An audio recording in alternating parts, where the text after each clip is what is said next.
Steve. Hope you're doing amazing today. We're going to learn 5 pretty easy Stevie Ray Vaughan licks based off his song Pride and Joy. It's a great way to get into Texas blues if you've never done so.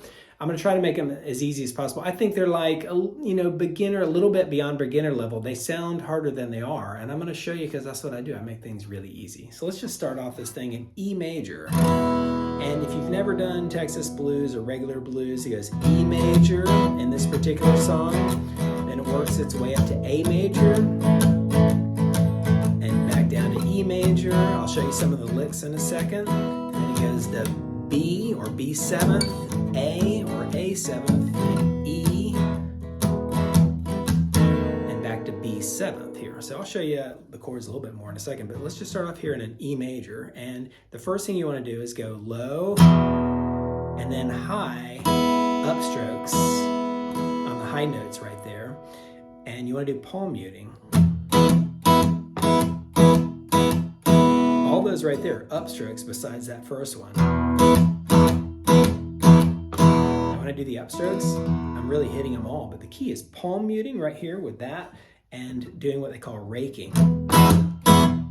You're sort of raking, you're digging in pretty hard, but the palm muting keeps it from getting too crazy. And you get that swing kind of rhythm, goes like this.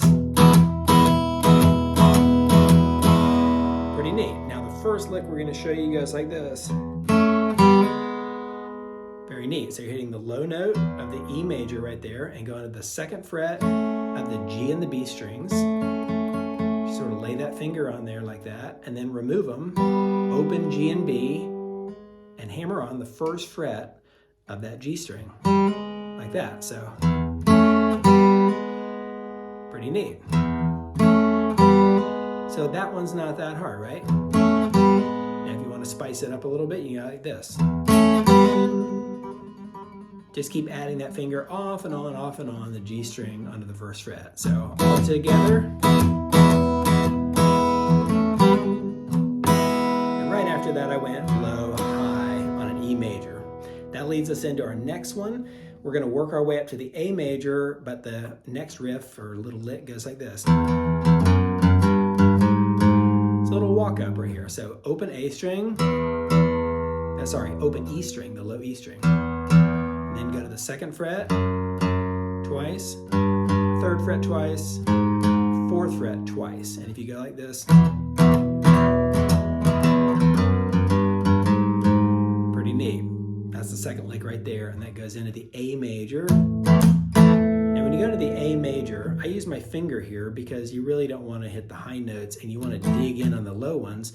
And you use your thumb right here to mute that low string. See, I'm just barely setting it on the E string, and that allows me to really dig in again and do some of that raking technique with the palm muting. And if you want, you can add some blues. You go from the 2nd of the D string to the 4th and back off and back to the 4th and back to the 2nd like this. So that's real blues right there. And then that leads you to the next lick, the 3rd lick. Ready, guys? That one's really cool, isn't it? You hit the open A string, and then the 2nd fret of the B string, 3rd fret of the high E string. And the reason why I switch fingers, you are right here. You could technically add this finger.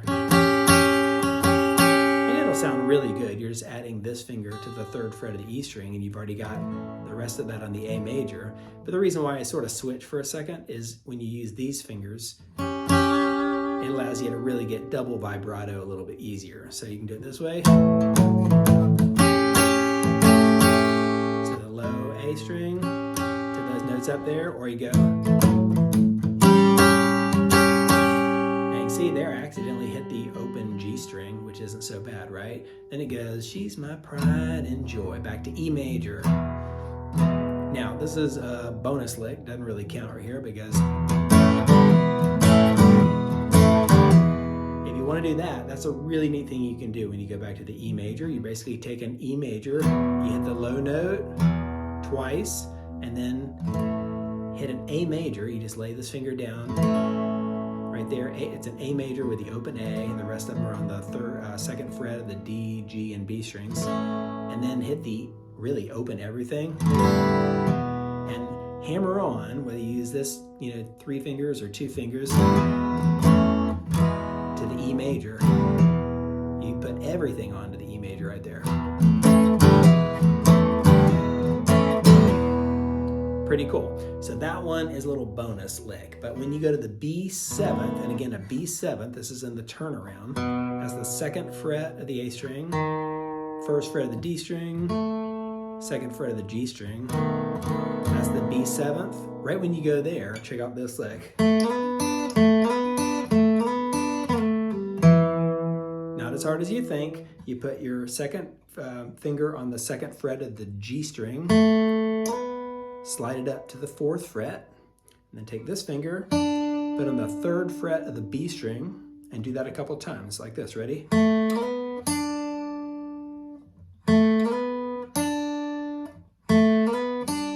What, I think it's like 3 times. You got to do it pretty fast, so go like this.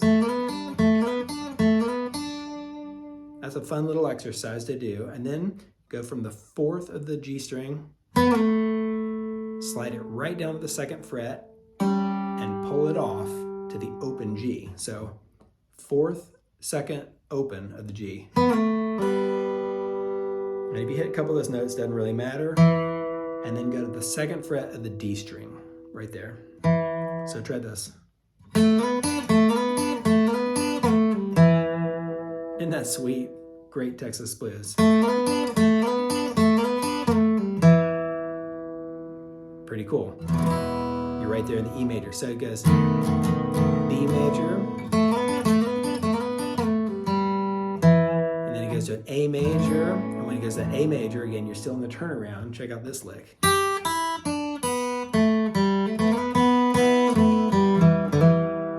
Okay, again, it's not too hard. You're all right in this little area. 3rd fret of the E string, open E string, 3rd fret of the B string, open B string, 2nd fret of the G string, we were just here, open G, and then you can slide up from the 2nd to the 4th of the G string and hit the open B at the same time. And if you want to, you can go down 1 fret to the 3rd of the G string and keep leaving that B string ringing out, and slide it down 1 fret, open G, and hit the open D and hammer it onto the 2nd fret of the D string twice. So check this out.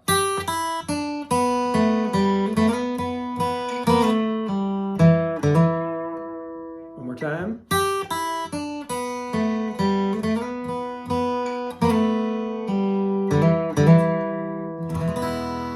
Put that whole thing together, it goes like this. And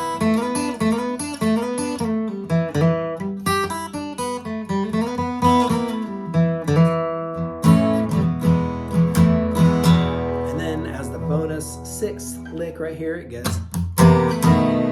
That one's pretty cool. This is how we're going to end it off. It's right when you're ready to start the next verse. Instead of going right to a B7th, you go up 1 fret. Take the B7th that we just did, go up 1 fret, sound sort of dissonant and crazy, and go back down right here to the B7th. So you're on 3rd of the A string, 2nd of the D, 3rd of the G, to B7, and you're ready to rock again. All right, a couple of those were definitely more challenging there in the middle, but for the most part, they're all within reach of anybody that's been playing guitar for a little bit. So give it a shot. Let me know how you do in the comments and give me some more suggestions. Catch you around the channel. See ya.